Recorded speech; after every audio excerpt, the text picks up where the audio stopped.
Hi guys, welcome to a K-Tech Lessons tutorial.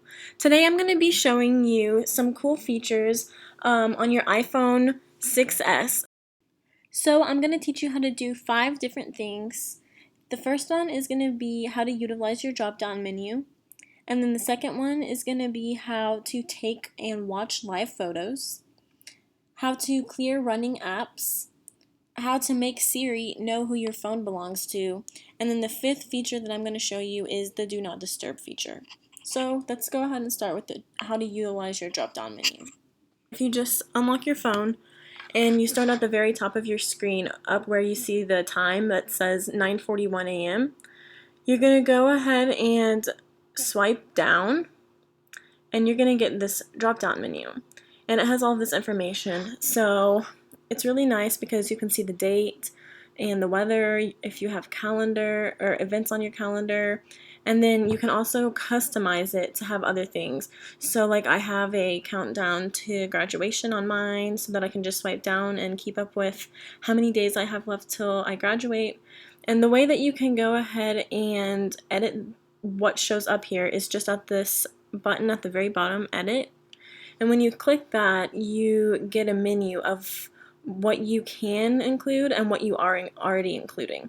So up at the top, you can see that I'm including today's summary, traffic conditions, battery information, calendar, reminders, etc. And then down at the bottom where it says do not include, these are all of the things that I could include if I wanted to, but I've chosen not to. So let's say if I went down here and I was like, you know what, I think I want to go ahead and add, I don't know, say Yahoo. You go ahead and click on the plus sign, and then when you scroll back up, now you see that you've added Yahoo, and then if you hit in the upper right, if you go ahead and hit done, now you see down at the bottom updates from Yahoo. Anyways, that's a pretty cool feature, and it's totally customizable if you'd like to utilize that. The second thing that I'm going to show you guys is live photos, which I've really been enjoying lately. And basically you just go to your camera icon. Mine is located in the lower right hand of my screen. And obviously your camera is going to pull up.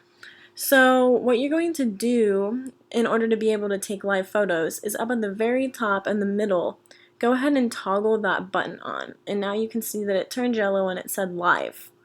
So I'm going to just go ahead and take a photo real quick of like my coffee table. And all you do is just take a picture, okay? And now I'm going to go to that picture. And it looks just like a normal picture, right? But if you hold your finger down on it, somewhat put a little bit of pressure, it shows like the first couple of seconds before you took that photo.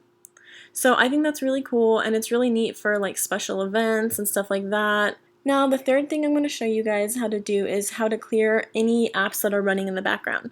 So some of you may already know this. If you basically open an app, and like the weather app for example, and you see the weather and it's all nice, and then you go ahead and click your button and it goes away, that doesn't mean that your app is actually completely closed and that it's stopped running. It's actually still running in the background, and it's taking up and using basically battery on your phone.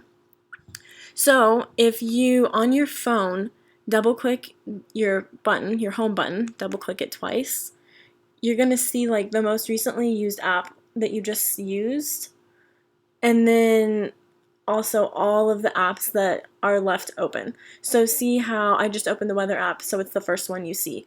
Well, if you just swipe up, it goes away and is officially closed. And you can just do this with all of your apps until they're all closed, and then you won't have anything running in the background or taking up any battery room, and you'll be good to go. Okay, so now the fourth thing I'm going to show you how to do is how to make Siri know who your phone belongs to. Basically, if you go to your settings and set it a certain way and you lose your phone or something, somebody can basically pick up your phone and ask Siri who it belongs to, and she will tell them if you have it set correctly. So let me just show you real quick. Hey Siri, who does this phone belong to? I believe this iPhone belongs to Katie. Okay, so now you can see my first name and last name and then my email. Oops, sorry. Hey Siri, who does this phone belong to? I believe this iPhone belongs to Katie. And then I also put a note that says call this number to return phones, and that's actually my mom's phone number.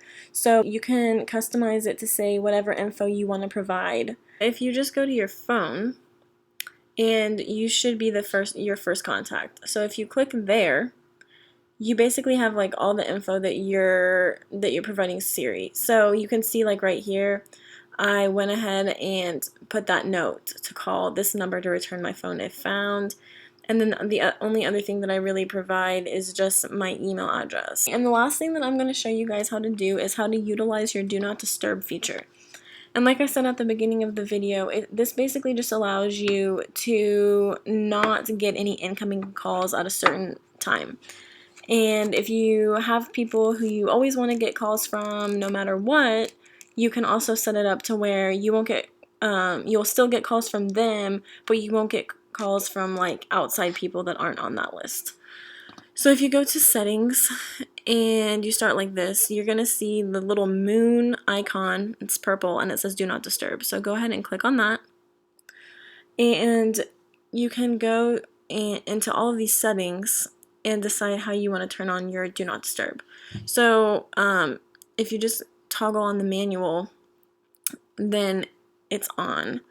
And it says, when Do Not Disturb is enabled, calls and alerts that arrive while locked will be silenced, and a moon icon will appear in the status bar. Now, you can go ahead and see on the third one down, it says allow calls from, and then I have mine set to favorites. That just means that even when I have my Do Not Disturb on, I'll still get phone calls from my favorites list. So that if they do call me when my Do Not Disturb is on, it still comes through just in case of an emergency in the middle of the night or something like that. And then I also have mine set up to where if somebody calls me like twice in a row, then the second call will go ahead and come through.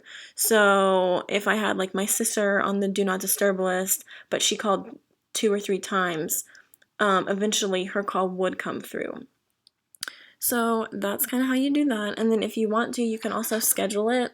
And when you toggle the scheduled on, you can specifically set it to do not disturb from, for example, 10 p.m. to 7 a.m. in the morning. So if you don't want to get any calls while you're asleep, go ahead and just set it up to start at 10 p.m. or whatever time you go to bed, and then it will automatically turn off at 7 a.m. when you wake up, and all your phone calls will start coming back through at 7 a.m. So those were all of the features that I wanted to show you guys.